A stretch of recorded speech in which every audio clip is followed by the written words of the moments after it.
हम सभी जानते हैं कि इतिहास में हमारा प्यारा भारत सोने की चिड़िया के नाम से जाना जाता था। भारत में लगभग ब्रिटेन के 200 सालों के कॉलोनियल रूल के बाद भारत इतना कमजोर पड़ गया था कि आज़ादी के समय उसके पास अपने नागरिकों का सही से पेट भरने तक के लिए अन्न नहीं था। यह ब्रिटेन ने लगभग एक सिस्टमैटिक पॉलिसी और प्रोसीजर के तहत किया। इस चैप्टर में हम उन सभी सिचुएशन से फैमिलियर होंगे जो भारत की अर्थव्यवस्था के सामने आज़ादी के समय थी, और हम इन कारणों को देखने का प्रयत्न करेंगे कि जिसकी वजह से भारत की अर्थव्यवस्था आज़ादी के समय एक अंडर डेवलप्ड और एक स्टैग्नेशन इकोनॉमी थी।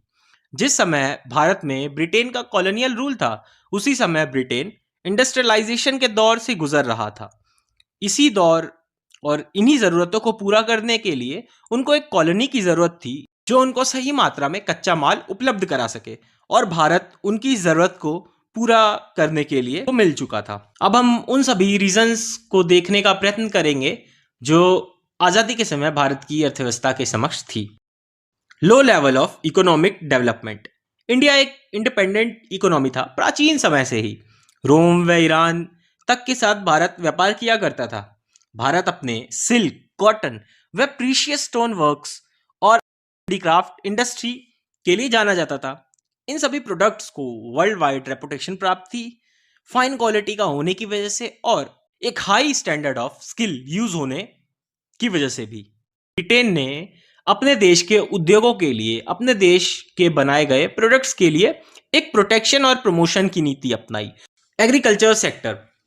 अब अगर कृषि क्षेत्र की बात करी जाए तो ब्रिटिश काल में भारत की इकोनॉमी फंडामेंटली एग्रीगेरियन थी। जब हम एग्रीगेरियन कहते हैं तो इसका मतलब यह होता है कि भारत एक कृषि प्रधान देश था जिसकी अर्थव्यवस्था लगभग 85% लोग कृषि क्षेत्र से डायरेक्ट और इनडायरेक्ट अपनी लिवलीहुड के लिए जुड़े हुए थे।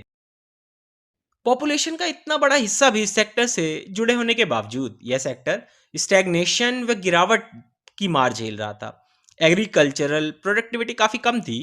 प्रोडक्टिविटी कम होने का कारण कॉलोनियल गवर्नमेंट की कई प्रकार की लैंड सेटलमेंट पॉलिसीज को कहा जा सकता है। जमींदारी सिस्टम एक ऐसा सिस्टम था कि एक बहुत ही बड़े क्षेत्र को भारत के किसी व्यक्ति को ब्रिटेन ने प्रोवाइड कर दिया कि आप हमें साल के इस फिक्स टाइम पर फिक्स अमाउंट प्रोवाइड करेंगे, और अगर आप ऐसा नहीं कर पाते हैं तो आपकी जमींदारी नीलाम हो जाएगी। अब ब्रिटिश गवर्नमेंट का कॉलोनियल रूल का इस तरीके से जमींदारों पर जो बिहेवियर था, यह बिहेवियर कहीं ना कहीं डाउन द लाइन भी आया। जमींदार अब जो जोतदार थे, जिनको हम कल्टीवेटर्स के नाम से भी समझते हैं, उन पर अत्याचार करने लगे। और इतना मुनाफा कमाने के बावजूद भी जमींदार ने कभी ऐसा नहीं सोचा कि वह इस सेक्टर में इन्वेस्टमेंट करें, सिंचाई सेक्टर को बेहतर करें, जिस वजह से हमारा यह क्षेत्र मार झेल रहा था। क्योंकि जो सही रूप से मेहनत कर रहे थे उन्हें प्रॉफिट नहीं था, और जिनको प्रॉफिट था वह बस सिर्फ पैसा कमा के अपनी जेब में भर लेना चाहते थे। इसके साथ साथ कॉमर्शलाइजेशन ऑफ एग्रीकल्चर भी हुआ। कुछ ऐसे उत्पादों को उगाना भी शुरू हुआ जो ब्रिटेन के मार्केट के लिए ज़रूरी था, जैसे नील। Industrial sector. एग्रीकल्चरल सेक्टर की तरह ही इंडस्ट्रियल सेक्टर भी अच्छा बेस नहीं बना पाया था। भारत की वैश्विक स्तर पर मशहूर हैंडीक्राफ्ट इंडस्ट्री भी डिक्लाइन कर रही थी। कॉलोनियल गवर्नमेंट की सिस्टम डी इंडस्ट्रियलाइजिंग पॉलिसी को इसका कारण माना जा सकता है। इंडिया को सिर्फ एक एक्सपोर्टर तक सीमित रख दिया गया था जो ब्रिटेन को रॉ मटेरियल सप्लाई करता था, और वहाँ से बने फिनिश गुड्स जो वहाँ की इंडस्ट्री द्वारा तैयार की जाती थी अपने देश में इंपोर्ट किया करता, जिस वजह से हैंडीक्राफ्ट इंडस्ट्री से भी काफ़ी मैसिव अनएम्प्लॉयमेंट जनरेट हो गई। क्योंकि अब उनकी चीज़ों की मांग बहुत ही कम हो गई थी, जिस वजह से उन्हें भी ना चाहते हुए भी कृषि सेक्टर की तरफ शिफ्ट करना पड़ा। क्योंकि ब्रिटेन से जो गुड्स इंपोर्ट होते थे वह ड्यूटी और टैरिफ फ्री होते थे। वह एक्सपोर्ट की जाने वाली वस्तुओं पर इतना टैरिफ इंक्रीज हो जाता था कि वो बहुत महंगी हो जाती थी, और कंज्यूमर सिर्फ सस्ती चीज खरीदना ही पसंद करते थे। कैपिटल गुड्स इंडस्ट्री क्या होती है? यह वह इंडस्ट्री होती है जो मशीन्स व टूल्स प्रोड्यूस करते हैं, जो आगे प्रोडक्शन में हेल्प करती है, आगे कुछ प्रोडक्ट्स बनाने में हेल्प करती है। फॉरेन ट्रेड की अगर बात करें, इंडिया एंशियंट टाइम से ही इंडिपेंडेंट ट्रेडिंग सेंटर रहा था पूरे विश्व के लिए। लाइक मेसोपोटामियन टाइम में भी या रोम के टाइम में भी भारत उनके साथ ट्रेड करा करता था। लेकिन कॉलोनियल गवर्नमेंट की कुछ रिस्ट्रिक्टिव पॉलिसीज ने इस सेक्टर को भी काफी एडवर्सली अफेक्ट किया। इंडिया का लगभग 50% जो ट्रेड था वह ब्रिटेन के साथ रिस्ट्रिक्ट हो गया था, जो कि भारत की तरफ से ज्यादातर कच्चा माल ही उनको भेजा जाता था। और इसके साथ जो कुछ बची कंट्रियां हैं जिनको आप उंगलियों पे भी गिन सकते हैं, उनके साथ भारत का ट्रेड था। लाइक चाइना, सिलोन, उस समय श्रीलंका को सिलोन के नाम से जाना जाता था, और ईरान। कॉलोनियल पीरियड में सबसे इंपॉर्टेंट कैरेक्टरिस्टिक जो थी वह ये थी कि through out the colonial period Bharat ने लार्ज एक्सपोर्ट सरप्लस गेन किया। पर ये जो सरप्लस था एसेंशियल कम्युनिटीज की कॉस्ट पर आया था। जैसे खुद के देश में हमारे खाने के लिए अन्न नहीं था, क्लॉथ्स नहीं थे, जलाने के लिए केरोसिन नहीं था, पर जो हमारी मार्केट में स्कार्सली अवेलेबल थे वह हम ब्रिटेन की मार्केट को भेज रहे थे। इसके बावजूद एक्सपोर्ट सरप्लस होने के बाद भी यह जो पैसा था वह ब्रिटेन के द्वारा, कॉलोनियल गवर्नमेंट के द्वारा ब्रिटेन में स्टैब्लिश ऑफिस के एक्सपेंस के लिए खर्च किया गया। इसके साथ साथ ब्रिटेन के द्वारा जो वॉर लड़े जाते थे उन पर इसका जो खर्चा आया इन पैसों से पूरा किया गया।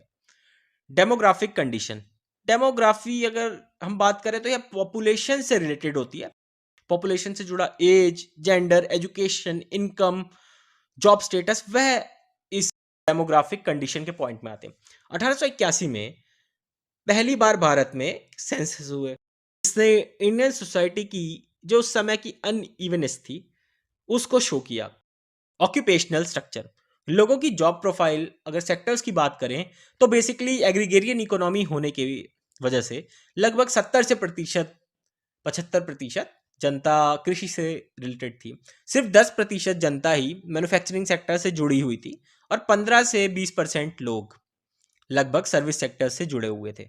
इंफ्रास्ट्रक्चर की बात करें तो बेसिक इंफ्रास्ट्रक्चर कुछ डेवलप हुए थे, like railways, ports, water transport या इलेक्ट्रिक टेलीग्राफ भी डेवलप किया गया। लेकिन ये सारा डेवलपमेंट करने के पीछे एक मोटिव था, और ये मोटिव हमारी जनता को बेसिक एमिनिटीज प्रोवाइड करने के लिए नहीं था, बल्कि कॉलोनियल इंटरेस्ट को सर्व करने के लिए था। लाइक रोड्स बनाए गए, क्योंकि मुगल समय में जो सड़कें बनाई गई थी वह ब्रिटेन की जो आर्मी थी उसके मोबिलाइजेशन के लिए ज़्यादा ठीक नहीं थी। और जैसे रेलवे बनाई गई तो आर्मी मोबिलाइजेशन के लिए भी जो देश के दूर सुदूर के इलाके थे वहाँ से जो माल है वह रेलगाड़ी के थ्रू साइड तक पहुँचाया जा सके, और वहाँ से शिप्स के जरिए ब्रिटेन तक कच्चा माल पहुँचाया जा सके।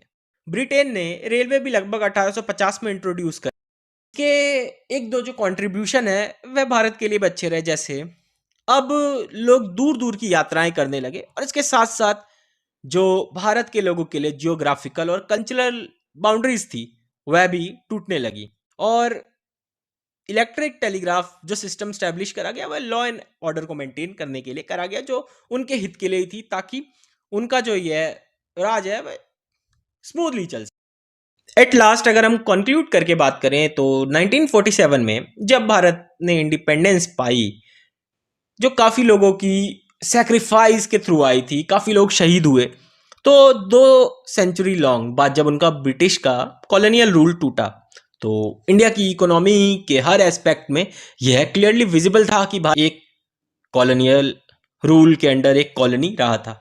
लाइक एग्रीकल्चर सेक्टर की बात करें तो सरप्लस लेबर होने के बाद भी प्रोडक्टिविटी काफ़ी एक्सट्रीमली लो थी। इंडस्ट्रियल सेक्टर की बात करें तो वह मॉडर्नाइजेशन की मांग कर रही थी, और उसमें भी डाइवर्सिफिकेशन की मांग थी। इसके साथ साथ इंडस्ट्रियल सेक्टर को पब्लिक इन्वेस्टमेंट की ज़रूरत थी। फॉरेन ट्रेड सेक्टर की बात करें तो ब्रिटेन के इंडस्ट्रियल रेवोल्यूशन को फीड करने के लिए इस सेक्टर का पूर्ण रूप से इस्तेमाल किया गया। इंफ्रास्ट्रक्चर फैसिलिटीज़ की बात करें, लाइक रेलवे नेटवर्क और अपग्रेडेशन की मांग कर रहा था। सोसाइटी में पॉवर्टी और अनएम्प्लॉयमेंट बहुत ही बड़े लेवल पर विद्यमान थी, जिसको वेलफेयर की मांग करी जा रही थी।